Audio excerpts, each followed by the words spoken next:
3 Trump elections, the partisan gap between white and non-white voters is now smaller than at any time since the enactment of the 1964 Civil Rights Act. The partisan generation gap has fallen by 2/3. Perhaps most strikingly, the old class divide between rich and poor and capital and labor has seemingly vanished.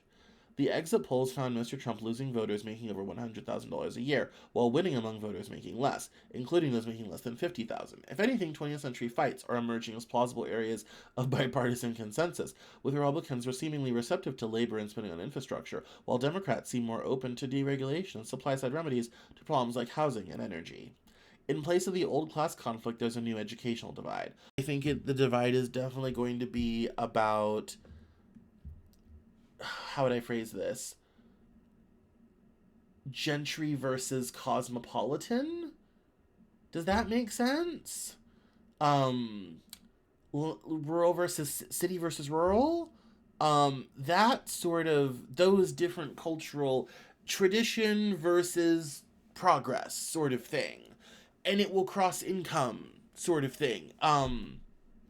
Those I think are definitely the kind of the flags are moving right now, and it's, there's kind of the one side that is, lives urban, is educated, sort of thing, and lives exurban, rural, is not educated, sort of, and so the flags are moving. But I found this incredibly insightful from Nate Cohn. This is on the Tilt newsletter on the New York Times, and I thought, yes, we are in a new era of American politics. Populism is so dangerous, it's not even funny. But populism is definitely a thing. It's incredibly dangerous. I can't overstate how dangerous populism is.